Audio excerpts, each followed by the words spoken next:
వంశీ గారికి మరి అంత అందమైన హీరోయిన్లు ఎలా ఉన్నా కూడా అంత అందంగా చూపించిన వంశీ గారు, మరి మీకు ఈ తరం హీరోయిన్లు నచ్చుతారా సార్? మరి నేను ఈ మధ్యకాలంలో సినిమా చేయలే, మళ్ళీ ఇప్పుడు చాలా కాలం తర్వాత చేస్తున్నాను, చేయబోతున్నాను. చూడాలి నచ్చేలాగా. ఏమనిపిస్తుంది ఇప్పుడు చూస్తున్న సినిమాలు? మీరు సినిమాలు చూస్తారు కదా సార్? బలే అంటే నేను థియేటర్కి వెళ్ళి చూస్తానండి. థియేటర్కి వెళ్ళి అన్నీ చూస్తారా? అన్ని ఈ మధ్య కాలంలో వచ్చిన చాలా సినిమాలు, చాలా మంది హీరోయిన్లు చూస్తుంటారు. ఈ మధ్యకాలంలో నాకు బాగుందంటే కా అనే సినిమా వచ్చింది కదా, ఆ అమ్మాయి నాకు బాగుంది. అంటే ఆ సినిమా తప్ప ఇంకెవరు నచ్చలేదు సార్ పెద్ద? ఇప్పుడు మనకి బొక్కుని మీకు అడిగారు కాబట్టి వెంటనే స్ట్రైక్ అయింది. ఇప్పుడు బాగా మీకు డాన్స్ మీద మీరు దృష్టి పెడతారు, బాడీ లాంగ్వేజ్ మీద పెడతారు కాబట్టి సాయి పల్లవి. అయ్యో అమ్మాయి అద్భుతం, అసలు మాట్లాడొద్దండి. శ్రీలీల బాగుంటారండి వాళ్ళంతా. సాయి పల్లవి అంటే అసలు నేను ఇంకో మాట మాట్లాడండి నేను.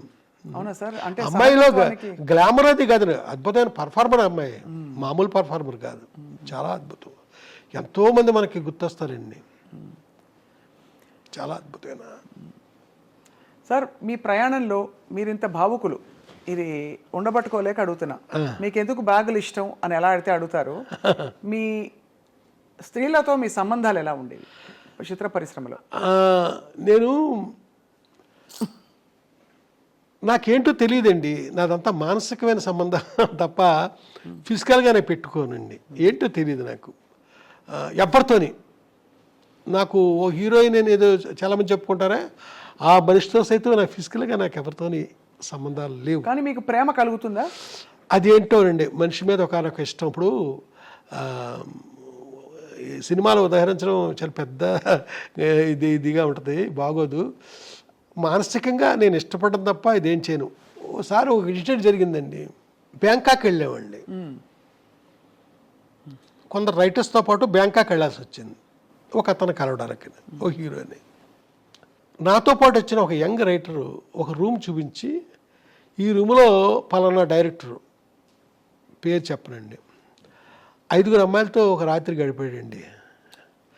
నేను అసలు అది విన్నాను కానీ నేను ఏమాత్రం నాకు అది సహించలే, ఏమాత్రం ఆ మాట శబ్దస్ఫోరకంగా నాకు అనిపించలే.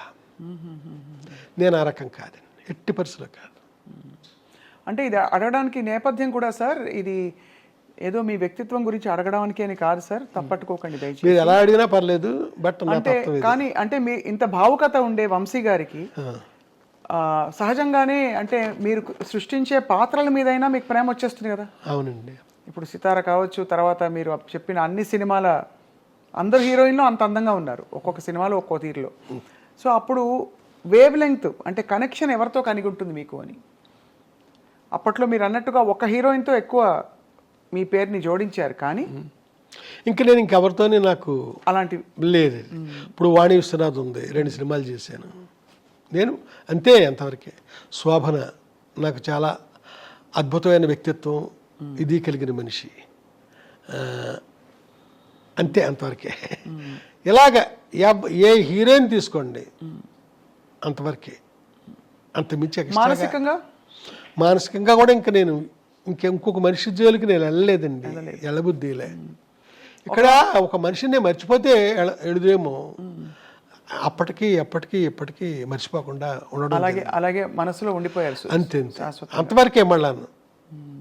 మళ్ళా ఇంకొక అడుగు ముందుకి కూడా వేయనండి నేను.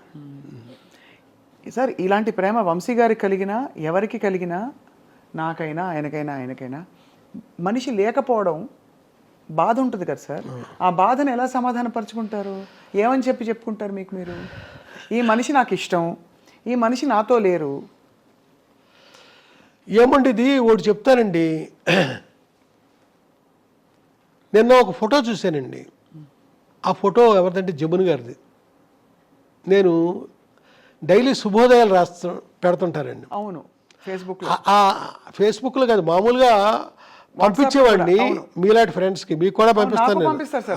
అలాగే కొంతమందికే పంపించేటప్పుడు మా వర్మ, చిరంజీవి వర్మ అని అతను, అంటే ఇప్పుడు నా తాలూకు యూట్యూబ్ ఛానల్ అంతా చూసేది అతనే. అతను ఫేస్బుక్లో కూడా పెట్టేస్తున్నాడు ఈ శుభోదయాలు. అయితే నిన్న జమున గారు లేకపోయినా ఆ మోగ మనసులో గౌరీ నా గుండెల్లోనే ఉంది అనేదో రాశానండి నిన్న. ఆ శుభోదయం అనగా రేపటిలో వస్తుంది. సార్ ఫేస్బుక్లో మీరు పెడుతున్న అంటే మీరు పంపిస్తున్న శుభోదయాలు ఫేస్బుక్లోకి వస్తున్నాయి. అందులో సరే జమున గారిది పెట్టడం ఒక ఎత్తు అయితే, ఒక రొట్టె ముక్కలు అమ్ముకునే ఒక ఫోటో పెట్టి అక్కడ తమిళంలో ఒక ఏదో రాసి ఉంటే దానికి అంత స్పందన రావడం ఏంటి? వీళ్ళు మళ్ళీ మా పసలపూడి రావాలి అని చెప్పి వచ్చే రామారావు అని మీరు రాశారేంటి అనే ఒక ప్రశ్నకి ఏం చెప్తారు సార్? ఏమైందంటేనండి, చాలామంది వేరే విధంగా రియాక్ట్ అయ్యారండి. మీ పసలపూడిలో ఆ రామారావు అనేవాడు బిస్కెట్లు అమ్ముతాడని రాశావు, చూస్తే అది తమిళ అక్షరాలు రాసిన తమిళనాడు ఫోటో అది ఏంటిది అని ఇలాగా అడిగారండి.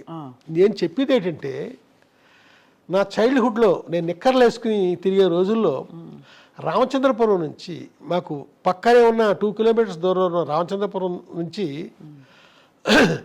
నిక్కరో చొక్కా వేసుకుని రామారావు అనే ఒక అతను వచ్చేవాడండి. వచ్చి మా ఊర్లో ఆ రొట్టి బిస్కెట్లు అమ్మేవాడు.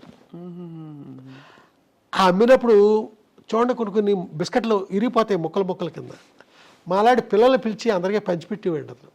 ఆడ పెడతాడేసి పరిగెట్టుకుంటూ వెళ్ళేవాళ్ళం మేము. ఈ ఫోటో చూసిన నాకు, ఈ తమిళ అతను ఫోటో చూసిన నాకు ఆనాటి రామారావు గుర్తొచ్చాడండి. గుర్తొచ్చి నేను అలా పెట్టాను. అలా రామారావు గుర్తొచ్చాడు నాకు, అలాగా నేను రాయడం జరగలేదు. దాంతో ఈ తమిళ ఫోటో పెట్టి మా పసరపొడిచిన రామారావు అని రాస్తావా అనేసి కొంతమంది కొంచెం కాంట్రవర్షియల్గా ప్రవర్తించారు. నా ఉద్దేశం, నా బాల్యంలో నేను అప్పుడు చూసిన రామారావు నాకు ఇప్పుడు గుర్తొచ్చాడు అని నేను ఆ వాక్యం నిర్మాణం చూసారా, అది సరిగ్గా జరగలేదు. అది అంటే మీ కవి హృదయం వాళ్ళకి అర్థం కాలేదు. కవి హృదయం అంటే ఇక్కడ కవి హృదయం కాదండి, నా స్పష్టత లేదు నేను చెప్పిన దాంట్లో. ఇది ఆనాడు నాకు ఆ రామారావు గుర్తొచ్చాడు ఇతను చూశాక అంటే పాపం ఎవరో మాట్లాడరు.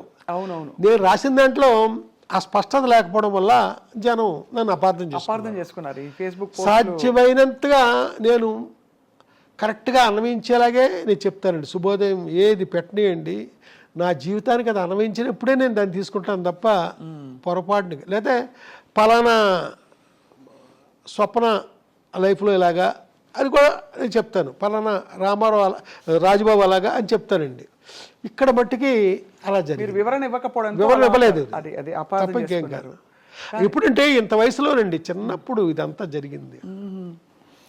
గొప్ప జ్ఞాపకాలంటే మీకు చాలా ఇష్టం కదా సార్? జ్ఞాపకాలంటే ఆకుపచ్చని జ్ఞాపకాలు, పొలమారిన జ్ఞాపకాలు, ఇలాగ జ్ఞాపకాలు మీద చాలా ఉన్నాయండి. ఇంకా రాయాల్సినవి కూడా ఉన్నాయి. మాట్లాడే జ్ఞాపకాలు ఇవన్నీ రాశాను కదా, ఇంకా రాయాల్సినవి ఉన్నాయండి. పోట్లాడే జ్ఞాపకాలు, పరిగెట్టే జ్ఞాపకాలు, నడిపించే జ్ఞాపకాలు, ఇలాగా ఎన్నైనా రాయొచ్చండి. ఎప్పుడు వర్తమానం నాకు బాగోదు, అది జ్ఞాపకం అయినప్పుడే బాగుంటుంది.